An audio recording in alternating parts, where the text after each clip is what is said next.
Selamat pagi, selamat siang, selamat sore, selamat malam. Perkenalkan nama saya Joseph Arjanus. Hari ini saya akan membahas tentang soal UH Sosiologi. Soal yang pertama, uraikan asal-usul kata sosiologi dan kaitannya dengan ilmu-ilmu yang lainnya.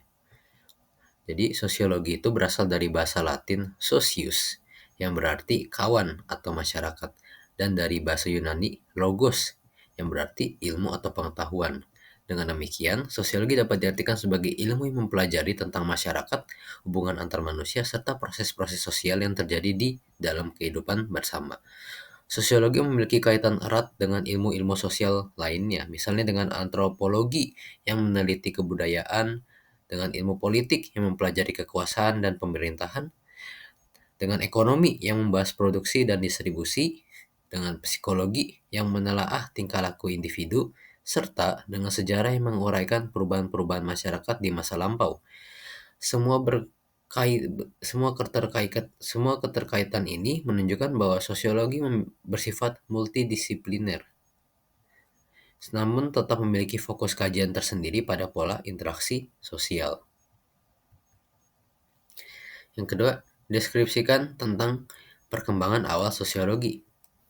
Jadi sosiologi lahir pada abad ke-19 di Eropa, tepatnya setelah terjadinya revolusi industri dan revolusi Perancis. Perubahan besar dalam bidang ekonomi, politik, dan sosial akibat revolusi tersebut menimbulkan masalah-masalah baru dalam masyarakat, seperti urbanisasi, kemiskinan, kriminalitas, serta ketimpangan sosial.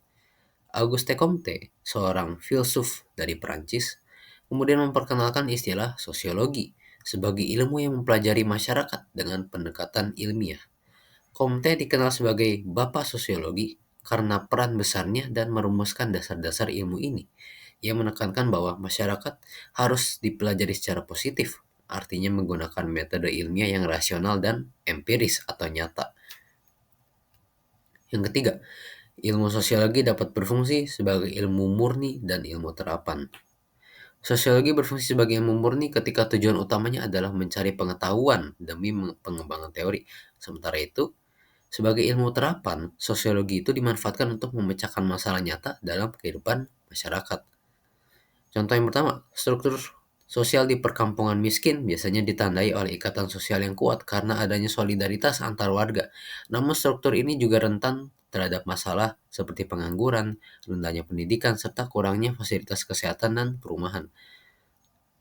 Lalu yang kedua, untuk mencegah kejahatan di daerah miskin, upaya yang bisa dilakukan adalah meningkatkan kesempatan pendidikan, menciptakan lapangan kerja, memperkuat lembaga sosial dan organisasi masyarakat, serta menyediakan fasilitas umum yang memadai. Dengan demikian, kondisi sosial masyarakat akan menjadi lebih stabil. Yang keempat, apakah sosiologi bisa digolongkan sebagai ilmu pengetahuan? Berikan alasan Anda. Sosiologi pastinya dapat digolongkan sebagai ilmu pengetahuan karena memenuhi syarat-syarat keilmuan. Objek kajiannya jelas, yaitu masyarakat dan interaksi sosial. Metode penelitian yang digunakan bersifat ilmiah seperti observasi, wawancara, maupun analisis data statistik. Selain itu, sosiologi bersifat empiris karena berlandaskan pada fakta nyata dan juga rasional karena menjelaskan hubungan sebab akibat dari fenomena sosial. Yang kelima, analisislah elemen-elemen yang ada dalam ilmu pengetahuan. Elemen ilmu pengetahuan meliputi yang pertama objek. Objek adalah masyarakat dan interaksi sosial. Yang kedua, metode. Metode berupa observasi, eksperimen sosial, studi kasus, dan lainnya. Lalu yang ketiga, sistematisasi, yaitu teori, konsep, dan hukum sosial. Lalu yang keempat, ada kebenaran berupa empiris, rasional, dan objektif. Dalam sosiologi, objek kajiannya adalah masyarakat. Metodenya berupa observasi, wawancara, dan studi kasus. Sosiologi juga disusun secara sistematis melalui teori, konsep, dan hukum sosial. Selain itu, kebenaran yang diperoleh dari sosiologi dapat diuji secara empiris dan rasional sehingga hasilnya dapat dipercaya. Yang keenam, kriteria seperti apa yang bisa menjelaskan bahwa sosiologi dapat disebut ilmu? Sosiologi disebut ilmu karena memiliki kriteria yang jelas. Pertama, sosiologi memiliki objek kajian, yaitu kehidupan sosial manusia. Kedua, sosiologi menggunakan metode ilmiah. Ketiga, hasil kajian sosiologi bersifat sistematis, objektif, dan dapat diuji. Keempat, sosiologi bersifat rasional dan empiris. Artinya, berdasarkan pada akal sehat serta fakta yang terjadi di masyarakat. Yang ketujuh, deskripsikan definisi sosiologi menurut Max Weber. Max Weber, seorang sosiolog dari Jerman, mendefinisikan sosiologi sebagai ilmu yang berusaha memahami tindakan sosial manusia. Menurutnya, tindakan sosial adalah setiap perbuatan manusia yang memiliki makna subjektif dan diarahkan kepada orang lain. Dengan memahami tindakan sosial, sosiologi dapat menjelaskan sebab-sebab dan akibat dari perilaku manusia dalam kehidupan bermasyarakat. Yang kedelapan, metode apakah yang tepat untuk meneliti kehidupan anak jalanan? Menurut Anda, faktor apa saja yang menyebabkan anak turun ke jalan?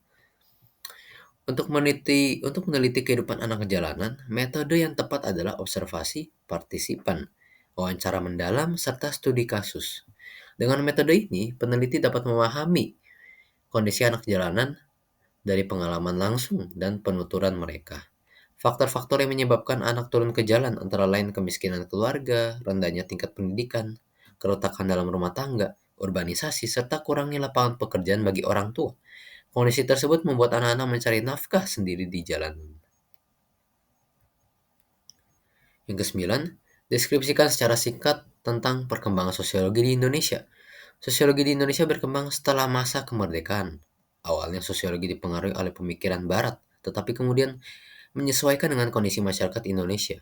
Kajian sosiologi di Indonesia banyak menyoroti masalah pembangunan, kemiskinan, konflik sosial, perbedaan desa dan kota, serta modernisasi. Seiring waktu, sosiologi menjadi mata pelajaran penting di sekolah dan juga berkembang di universitas-universitas sebagai bidang ilmu yang membantu memahami realitas sosial bangsa. Yang ke-10, terangkan konsep-konsep sosiologi dengan singkat dan jelas. Sosiologi memiliki konsep-konsep dasar yang membantu memahami kehidupan bermasyarakat. Beberapa konsep penting adalah interaksi sosial, yaitu hubungan timbal balik antar individu atau kelompok, status dan peran, yaitu kedudukan dan fungsi seseorang, lembaga sosial, aturan yang mengatur kebutuhan masyarakat seperti keluarga, pendidikan, ekonomi, dan politik. Lalu stratifikasi sosial, yang merupakan lapisan sosial berdasarkan status ekonomi, kekuasaan, atau prestis. Lalu mobilitas sosial, perpindahan status sosial, serta nilai dan norma yang menjadi pedoman perilaku dalam masyarakat.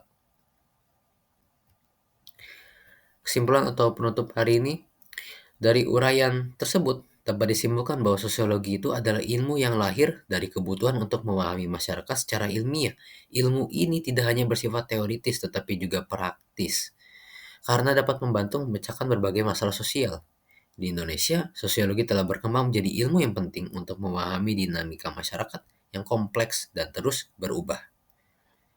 Sekian dari saya, terima kasih.